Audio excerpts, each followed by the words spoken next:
Olá pessoal do Infoco, tudo bem? Bem-vindos a mais uma aula de Sociologia aí então. E o nosso tema, assim como da semana passada, é indivíduo, identidade e socialização. A gente vai focar um pouco aqui sobre a diversidade étnica brasileira, né? A diversidade social do nosso país como um todo. O slides eu vou postar no Classroom para vocês. Ele, na verdade, é só uma instrução para mim, né? Para me seguir aqui, mas eu acredito que vai ajudar bastante vocês. Beleza?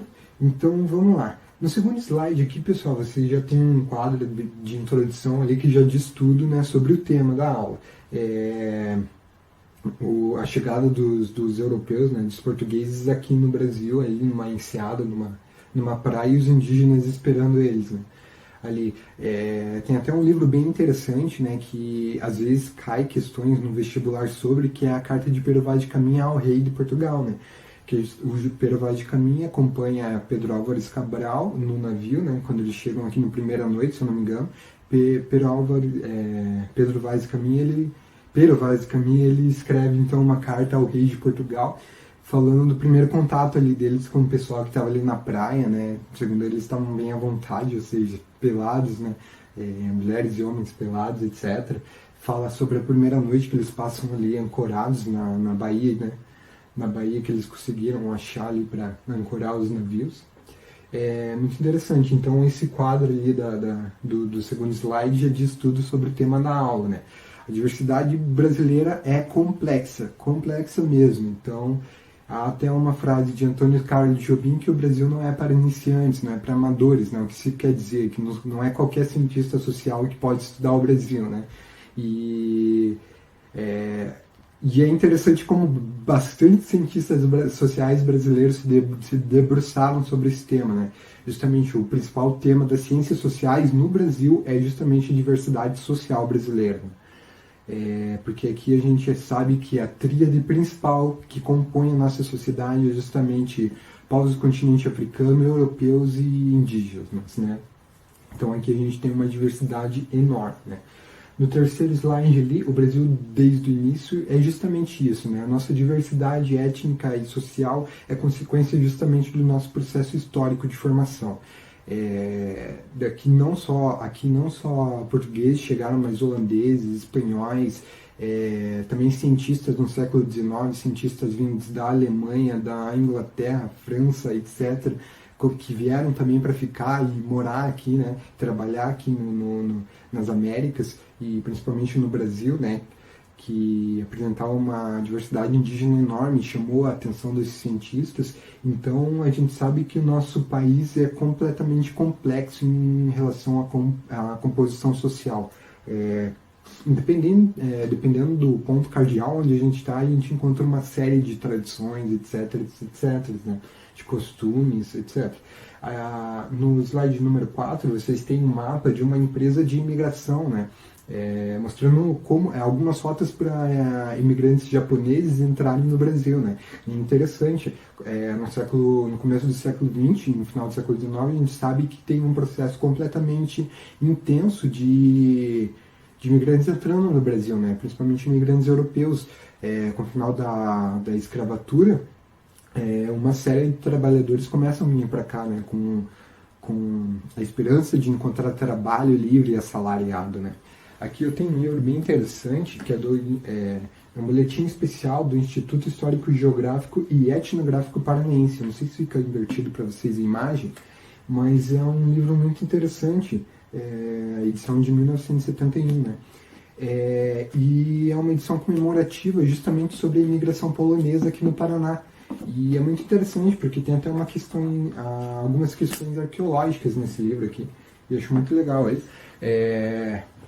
Justamente, né, uma edição específica aí, de uma instituição, que é o Instituto Histórico Geográfico, de pesquisa sobre a entrada de imigrantes no país, né?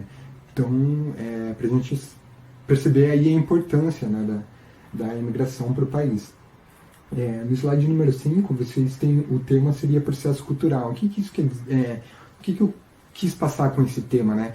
Aí, principalmente no final do século XIX, começo do século XX, né, metade do século XX também, nas ciências sociais, a gente tem uma ideia de aculturação. O que seria essa ideia de aculturação? A ideia de perca da cultura, né? Com o tempo as ciências sociais vão perceber que isso não é válido, a ideia de perder a cultura, porque a cultura se transforma, ela não se perde, né? Aí, principalmente com o contato entre sociedades diferentes, né, a cultura não se perde, ela se transforma, né? É um resultado aí da soma de duas culturas, no caso. Não é, portanto, uma luta onde há apenas um vencedor, né? Então essa ideia de aculturação é bastante presente no século XIX e até metade do século XX, né? E é uma ideia que vai ser bastante utilizada na sociologia e na antropologia, principalmente, né? Porque com o processo de colonização, a gente sabe que o discurso europeu era levar a civilização aos continentes incultos, né? Aos povos incultos, que não possuíam civilização, que não possuíam cultura. Portanto, essa ideia de aculturação era bastante forte nesse momento, nesse contexto, né? Justamente a ideia, a gente está levando a civilização, a cultura a eles, portanto eles estão perdendo a cultura deles, né? Mas, então, a aculturação, as ciências sociais vão mostrar num determinado momento da história que não existe isso, né? Na verdade, o que acontece é resultar algo completamente diversificado da soma de dois fatores ali, né? De duas sociedades diferentes você tem um encontro e isso cria uma série de consequências, consequências, né, no sentido de tradições novas. A gente tem a cultura caiçara aqui, a gente tem Umbanda, né, principalmente Umbanda e Candomblé, que são religiões que são uma mistura entre cristianismo e religiões africanas, né, de matriz afro. Então a gente sabe que processo de aculturação não existe, né, e é uma coisa bastante forte que a gente vê em textos de antropologia do século passado, né, século XX. Então no slide 8 aqui, né, a gente tem, o tema seria o ponto principal, a formação do Brasil, e eu trouxe aqui uma curiosidade sobre o Instituto Histórico e Geográfico Brasileiro. O que é o Instituto Histórico e Geográfico Brasileiro? É uma instituição que foi criada em 1838, né? E foi patrocinada pelo imperador Dom Pedro II, inclusive. Esse instituto, no caso, essa instituição, foi criada aí pela elite portuguesa da época, né? É bom a gente ter em mente que aí no final do século XIX ainda, na metade, a gente tinha o que operava aqui no Brasil, que mandava, era a elite portuguesa ainda, né? Então, cientistas da elite portuguesa que criam esse instituto, e como o nome já diz, é um instituto histórico e geográfico, né, para pesquisas históricas e geográficas. O que isso quer dizer? Após a independência, o instituto é criado com o objetivo de criar uma história para o país, né? Um país que acaba de se tornar independente não tem uma história, a não ser aquela história que está atrelada ao país que o conquistou, né? Mas fora isso, se eu me torno independente, eu tenho que ter uma história. Então o Instituto Histórico e Geográfico é justamente criado com esse objetivo, de criar uma história para o país, né? E de demarcar o geográfico, né? A parte geográfica do nome é justamente demarcar os limites geográficos do país, né? Uma questão daí já de ocupação de território militar, vamos dizer assim, sei lá. E ali eu coloquei um link para vocês do site do Instituto Histórico. Desde 1838 é publicado uma série de revistas assim, sobre diversos temas.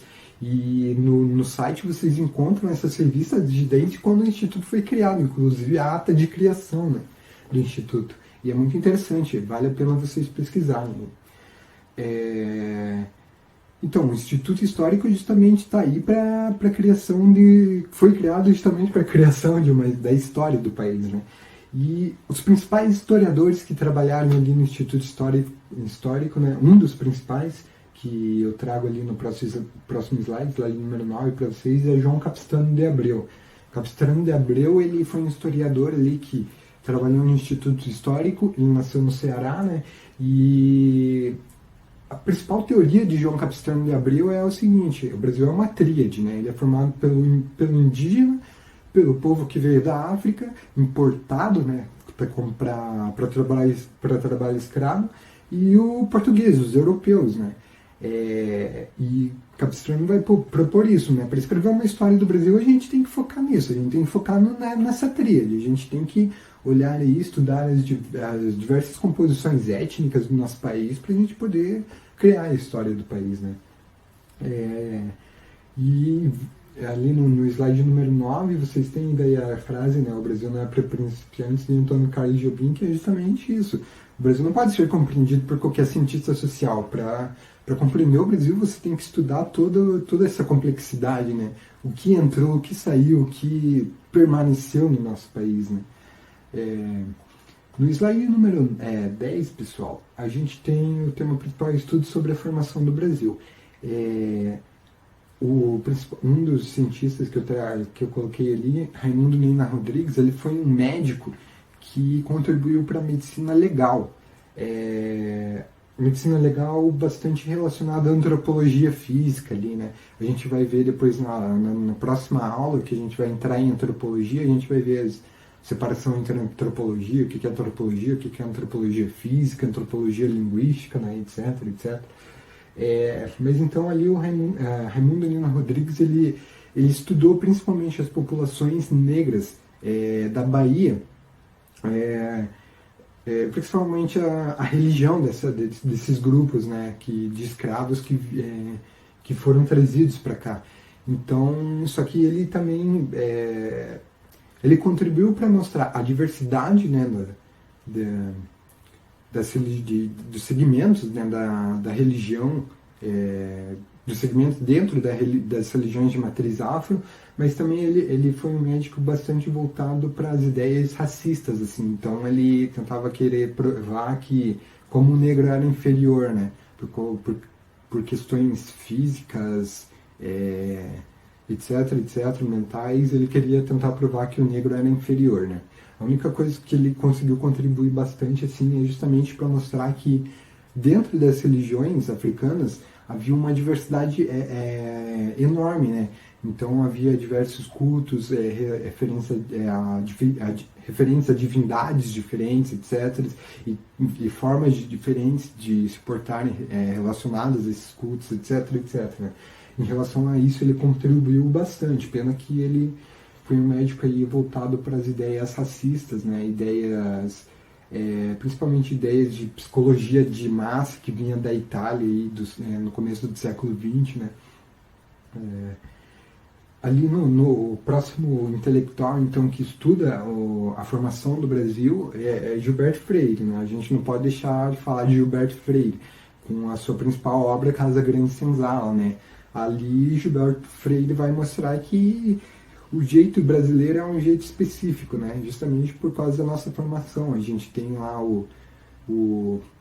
a ideia principal de Gilberto ali no livro é mostrar que há todo aquele jeito rigoroso, né, rígido do português, etc., mas há toda aquela relação, né, que é trazida pelos escravos e que isso forma uma determinada personalidade brasileira, da pessoa brasileira, né? E Gilberto vai fazer um estudo amplo, né, sobre o escravo dentro das casas dos senhores, a socialização, né, vai trazer diversas questões aí. Então, e a principal obra, como eu já disse, é Casa Grande Senzala, é um livro completamente, né, importante para as ciências sociais brasileiras, inclusive, e é bastante comum cair em Enem, em vestibular aí. Se puderem ler algum resumo sobre, é muito importante, né. Sérgio Buarque de Holanda também, né? Buarque de Holanda aí, como vocês podem estar ligando, né? Justamente é pai dos cantores lá, Chico Buarque, Cristina Buarque, etc. Né? Mas Sérgio Buarque de Holanda, ele foi um historiador também e a principal obra dele é Raízes do Brasil, né? Como o nome já diz, Raízes do Brasil, né? Qual a formação do Brasil.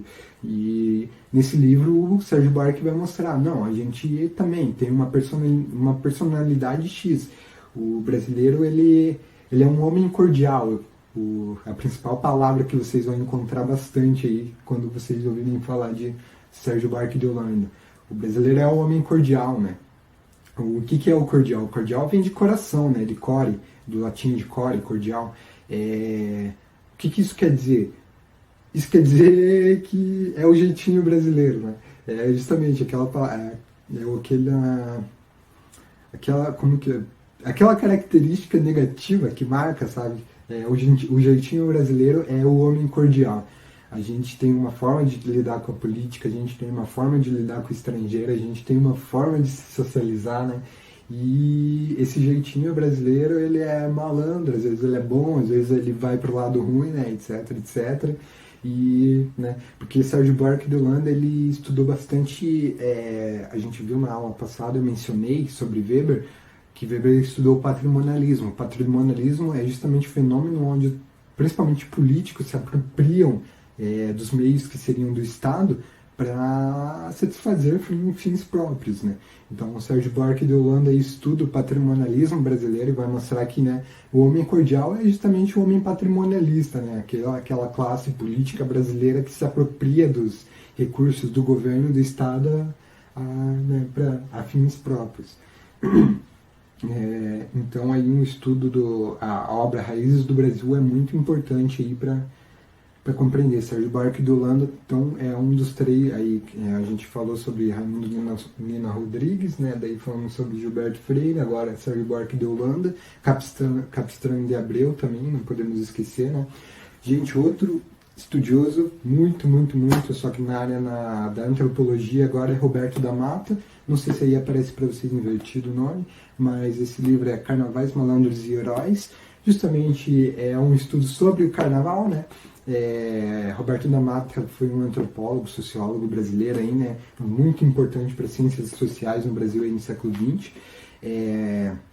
Roberto da Mata, ele vai mostrar que beleza, a gente pode ter aquela imagem do carnaval que é totalmente zoado, que o carnaval não tem regras e que é aquela folia, etc, etc, mas não é bem assim.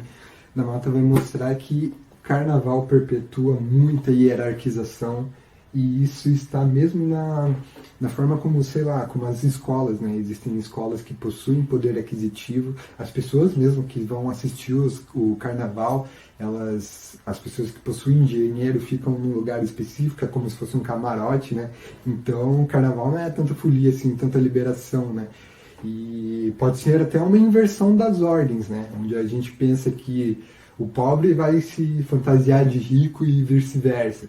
Mas na prática ali, se você for um bom antropólogo ou sociólogo e estiver ali no meio, você vai perceber que o carnaval ele perpetua muito a hierarquização social, sim. Então, essa é uma das principais obras de Roberto da Mata, muito importante para compreender o Brasil. Então, outro pensador clássico das ciências sociais brasileiras. Anotem esses pensadores e procurem, beleza, pessoal? No slide número 13, a gente tem um assunto principal que seria a população indígena brasileira, né? Não preciso nem mencionar, né? A gente sabe que desde 1500, ou melhor, antes de 1500, né, quem ocupava principalmente território aqui brasileiro, território das Américas, era a população indígena, uma diversidade enorme de sociedades indígenas. E então, ali no slide número 13, vocês têm uma estimativa do IBGE, que fala que no Brasil, a gente tem mais de 274 línguas indígenas. Imagine, gente, isso quer dizer que é uma diversidade enorme de sociedades, né? A gente tem a população brasileira indígena é enorme. E no slide número 14 vocês têm um gráfico do IBGE também da distribuição da população indígena brasileira.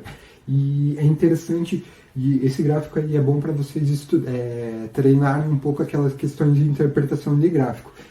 Pessoal, olhem ali, olhem na parte do norte, na parte do nordeste e na parte do centro-oeste, olha a composição da população indígena, né? A gente é um número muito grande. Agora, em relação ao sul e ao sudeste, essas outras três regiões têm uma disparidade enorme. Por quê? Porque aqui na região sul e sudeste a gente tem onde acontece as políticas a gente pode dizer políticas de higienização mesmo, né? No século XX a gente tem uma série de conflitos entre imigrantes e indígenas, né? a gente tem conflitos que terminam em chacinas, etc, etc. O sul e o sudeste basicamente foi limpado, tá? Né? Sem contar que o sul e o sudeste aqui é onde acontece a ocupação também do território brasileiro, principalmente, né? Mas percebam que, em comparação com as outras regiões do Brasil, o sul e o sudeste têm uma população indígena muito pequena, né? E isso justamente é consequência do processo histórico, né? A gente tem que ver o que aconteceu por aqui no sul e sudeste que fez com que isso é consequência dos governos que tomaram determinadas políticas de limpeza, né, das terras para os imigrantes europeus. E algumas sociedades indígenas foram basicamente dizimadas. A gente vê naquela linguagem evolucionista, né, ali do século XX ainda, a gente vê falar em exterminação dos povos indígenas. E isso é muito forte. Há materiais, inclusive, produzidos aí por universidades de pesquisadores, antropólogos e sociólogos, né, que pesquisaram sociedades indígenas aí no século XX, né, ali no final, sei lá, na metade do século XX, 1950 para frente ali, e há ainda essa linguagem de extermínio, né, dos povos. Tipo, nossa, esses povos é como se fossem indígenas, como se fossem animais, estão sendo extintos, né. E é interessante a gente olhar esse gráfico e perceber isso, porque, e se vocês pesquisarem, por favor, pesquisem, a maior concentração de sociedades indígenas está justamente por norte, né, com o Parque Indígena do Xingu, né, lá na Amazônia. As principais sociedades, a maior parte das sociedades indígenas que compõem o Brasil estão localizadas naquelas regiões, né. No slide número 15, vocês têm uma foto ali da Biblioteca Mundial, né, e tem um link também que vocês podem acessar, muito interessante, porque cada documento lá que tem na Biblioteca Mundial tem um texto enorme falando sobre, né, e é muito importante. Vocês vão encontrar milhares de documentos. Garanto que vocês vão ficar a tarde inteira ali passeando por esse site. Justamente é uma foto que, né, simboliza a população africana aqui no Brasil, né. No slide número 16 também é um quadro bem famoso, né, de escravos africanos em porões de navios, né, e essa foto também é de uma matéria da BBC Brasil, que eu coloquei o link também. É muito importante que vocês leiam, porque vai mostrar, vai falar de quantos, mas a estimativa, né, de quantos escravos entraram no Brasil. O tema da matéria ali, o título principal é: navios portugueses e brasileiros fizeram mais de 9.000 viagens, né, com africanos escravizados. Imagina, mais de 9.000 viagens, gente. É muita gente entrando aqui escravizada, né. Então, e no slide número 17, vocês têm uma fotografia ali do século XIX, se eu não me engano, né, de um cemitério inglês na Bahia. Que interessante, né, tipo, pessoas vêm de outro país, né, de outro continente, e migram para cá, constroem toda uma diversidade étnica para o país e terminam sua vida aqui, né. É um processo completamente interessante de se pesquisar a imigração, né, os resultados que a imigração traz. E a imigração no Brasil não cessa. A gente está aí com uma série de problemas, né, por exemplo, ali na Venezuela, a gente sabe que questões políticas aconteceram no passado, no retrasado, e uma série de venezuelanos vieram para o Brasil, né, haitianos, inclusive, principalmente na América Central. E o processo de imigração de entrada no país não cessa. E a diversidade, ela aumenta mais ainda, né, principalmente com o que esses povos trazem para cá agora, né, o que essas pessoas trazem para cá agora. E justamente o processo de diversificação do nosso país é consequência do nosso processo cultural, do nosso processo histórico de formação, né. Para finalizar, então, gente, eu gostaria de trazer mais duas referências aqui, dois livros bem interessantes. Esse livro aqui é uma relíquia e é enorme também. O nome dele é A Queda do Céu, escrito por fiquem pasmos agora, escrito por um xamã indígena e um antropólogo francês. Isso mesmo, o xamã indígena Yanomami. Yanomami é uma etnia indígena aqui do Brasil, né? E nesse livro, A Queda do Céu, o xamã indígena ele vai expor as visões das sociedades dele, de como os brancos estão invadindo, né, de como eles estão invadindo o território Yanomami e destruindo tudo, né. E em várias notícias, já saíram na BBC, em outros canais de comunicação também, sobre o garimpo nas terras Yanomami, né? A gente sabe que o garimpo destrói rios, destrói florestas, etc, etc. E esse livro é também uma crítica principalmente ao garimpo, porque o garimpo acontece lá nessa região ali do Acre, né, no norte ali do Brasil, desde o século passado, né? Na verdade, desde a ocupação, basicamente, do Brasil, né, gente?